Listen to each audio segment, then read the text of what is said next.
ज्यावेळी आम्ही हा खांब पूर्वी त्या ठिकाणी होता रस्त्याच्या मध्यभागी 2-4 वेळा ट्रकने त्याला धडक मारली आणि त्याचं संवर्धन व्हावं म्हणून प्रयत्न केले, त्यावेळी इथे बऱ्याच गाड्या उभ्या राहायच्या आणि ते विचारायचे कसला खांब आहे हा.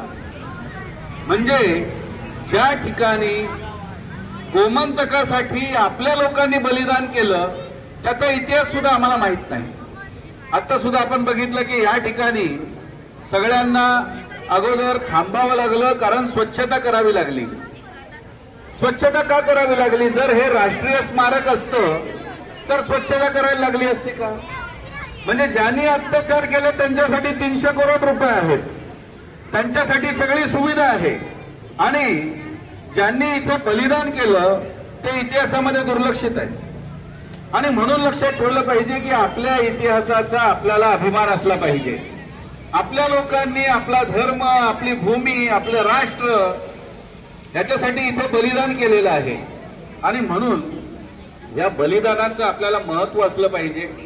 आणि म्हणून आम्ही सरकारकडे पत्रव्यवहार सुद्धा केलेला आहे की हा हात कात्रो खांब हा इन्क्विजिशनच्या काळातला एकमात्र पुरावा आहे आणि तो सुद्धा आपल्या मंदिराचा खांब आहे. म्हणजे पोर्तुगीज या ठिकाणी 1510 मध्ये आले, त्याच्या अगोदर सप्तकोटेश्वराच्या मंदिराचा हा खांब त्याच्यापेक्षा प्राचीन आहे. परंतु आज गोव्याच्या आर्किओलॉजीच्या इतिहासामध्ये हे संपूर्ण ओल्ड गोवा युनेस्कोच्या यादीमध्ये आहे, परंतु त्या युनेस्कोच्या यादीमध्ये हात कात्रो खांबाचा उल्लेख नाही. मग ओल्ड गोवा सगळं जर युनेस्कोच्या यादीमध्ये गेलं, संरक्षित स्मारक झालं, तर हात कात्रो खांब का नाही त्याच्यामध्ये?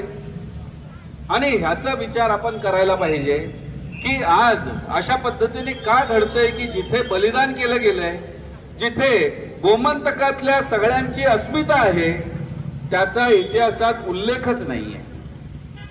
आणि ह्या दृष्टीने आपण प्रयत्न करायला पाहिजे. म्हणून आम्ही सरकारकडे पुन्हा एकदा विनंती करतो की ह्या ठिकाणी हा खांब नेमका कसला ह्याचा उल्लेख झाला पाहिजे. आणि आपण अनेक आधुनिक काळामध्ये अनेक गोष्टींचं आपण सुधारणा करू शकतो. आम्ही संपूर्ण देशात हात कात्रो खांबाच्या संदर्भात जेव्हा सांगितलं, अनेक लोक गोव्यामध्ये पर्यटक म्हणून येतात, ते बोलले कुठे हात कात्रो खांब आम्हाला माहित नाही. आणि म्हणून गुगल मॅप मध्ये मी एडिटर बनून हा हात कात्रो खांबचा GI लोकेशन बनवून टाकलं. त्यानंतर 5 लाख लोकांनी या ठिकाणी येऊन भेट दिलेली आहे. म्हणजे आपण जो इतिहास इथून दडपून टाकला जातोय तो इतिहास आधुनिक काळामध्ये बाहेर आणू शकतो. आणि म्हणून आज तुम्ही या ठिकाणी आलेला आहात. भविष्यात तुम्ही लक्षात घेतलं पाहिजे, जसं 18 जून हा क्रांती दिवस साजरा होतोय, तसं भविष्यामध्ये तुम्ही सगळ्यांनी गोळा होऊन आज या ठिकाणी जे हात कात्रो खांबाच्या संवर्धनासाठी प्रयत्न केलेत, हा सुद्धा इतिहासामध्ये नोंद होणार आहे. कारण भविष्यामध्ये याला चांगलं स्थान निर्माण होईल. आणि म्हणून शासनाकडे आपली मागणी आहे की ह्या हात कात्रो खांबाचं संवर्धन व्हावं, इतिहासामध्ये नोंद व्हावी, या ठिकाणी त्याचा इतिहास काय आहे हा लिहिला जावा आणि येणाऱ्या पिढीला कळावं की हे काय आहे. आज या ठिकाणी लोक येऊन बसतात, दारू पिऊन बसतात, अतिशय घाण या ठिकाणी केली जाते. परंतु हे जर राष्ट्रीय स्मारक आहे तर त्याचे पावित्र्य आपण जपलं पाहिजे.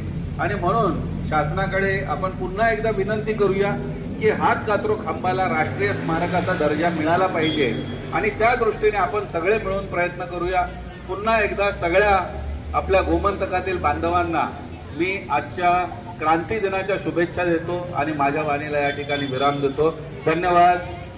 छत्रपती शिवाजी महाराजांचा